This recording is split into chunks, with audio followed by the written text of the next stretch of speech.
Hello, my name is Francisca Echiburu, and I'm a MPH student in PH 650R, and this is my presentation on the case study for Eddie's opioid misuse.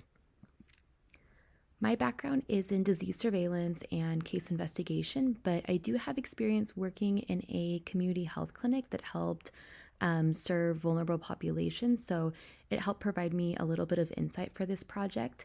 I collaborated with Melly Blackstone, who is a elementary school principal who has 20 years of experience working with diverse and underserved families. She has experience navigating crisis situations. And even though she does work in education, it was still helpful to have her perspective. She has a lot of experience working with families who experience stress, financial strain, and also mental health challenges. So it really helped me think about Eddie's case from a broader family standpoint.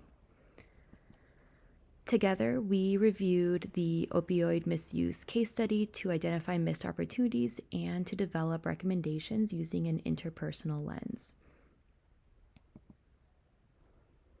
After looking at Eddie's case, there were several clear missed opportunities. First, there was no formal opioid risk assessment before the medication was prescribed or when it was increased. The CDC guidelines emphasize the need for assessing risks, using the lowest effective dose, and also having a clear follow-up plan. And none of those safeguards were in place for Eddie. And then when Eddie reported having euphoria, this wasn't explored as a warning sign. Then, when his provider increased his dose but didn't schedule follow-up visits or reevaluate his pain, Eddie was left with a really strong medication without essentially any sort of monitoring. His providers didn't use the prescription drug monitoring program, which probably would have shown to them that he was receiving medications from other places. Behavioral health needs weren't addressed, so even though Eddie was recovering from trauma, experiencing severe pain, and showing obvious signs of despair, social determinants of health such as financial strain, job insecurity, and family stress were never discussed, even though they were clearly affecting his functioning. And there was no care coordination from his PCP, physical therapists, or other specialists. And each provider worked in isolation, like independently. So that contributed to the escalation of his opioid misuse. So I conducted a online research and a really brief literature review. I looked at the CDC clinical practice guidelines for prescribing opioids for pain, and this provided evidence-based recommendations for starting opioids, setting the dose, monitoring patients, and reducing harm. I also reviewed SAMHSA's treatment improvement protocol, Tip 63, which focuses on the medications for opioid use disorder. And this document helped me understand the treatment, mental health services, recovery support, and also the importance of using non-stigmatizing person-first language. I also included a peer review study which talked about opioid misuse among adolescents and adults. So even though it's a different age group than Eddie, it still helped me understand how early risk factors can carry into adulthood. So for my findings, the CDC guidelines made it clear that in order to have safe opioid prescriptions, you need risk assessment, you need a clear reason for starting the opioids, you need close monitoring from your provider, and there's also a preference for looking for essentially any non-opioid option whenever it's possible. And in Eddie's case, none of those steps were followed, so that significantly increased his risk for misuse. The SAMHSA Tip 63 mentioned that opioid use disorder is a chronic condition which requires long-term care. In order to receive treatment, there's a medication along with counseling, mental health services, and recovery support. And SAMHSA also mentions the need for non-stigmatizing language because if there's any stigma coming from providers, it could discourage the patient from seeking help, the help that they need.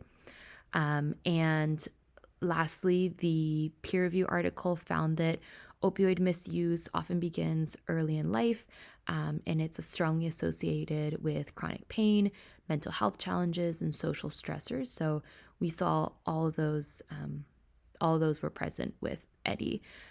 It also mentioned that the U.S. still lacks strong prevention and intervention programs. So many people never receive the education or guidance about opioids until after there's already a problem.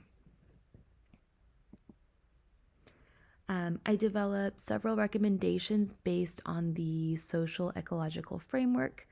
For the individual level, Eddie should have been evaluated for opioid use disorder and started on medication-assisted treatment. He also would have probably benefited from cognitive behavioral therapy for pain and depression.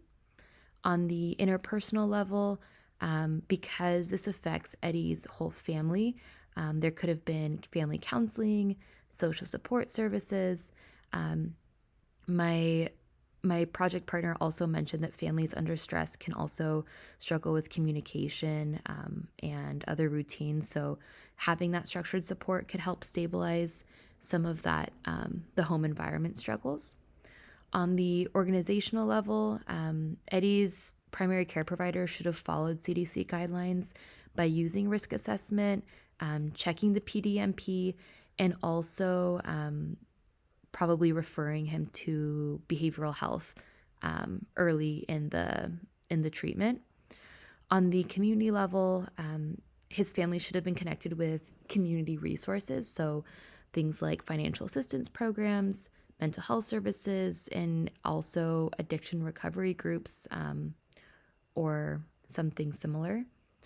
At the policy level, a recommendation is improving or working towards improving health insurance coverage for medication-assisted treatment, and also supporting policies that increase access to addiction treatment programs that could essentially reduce these problems long term.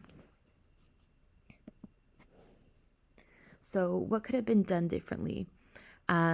This could have been prevented through more careful prescribing, earlier mental health screening, better communication and collaboration amongst the providers, using the PDMP, and also recommendation of pain medication alternatives. So, non-addictive medications or treatments that aren't medication. And also more coordinated support amongst providers could have prevented the escalation of his addiction. So through this collaboration, I learned several things. So first of all, I learned that different occupations or disciplines can identify different risks.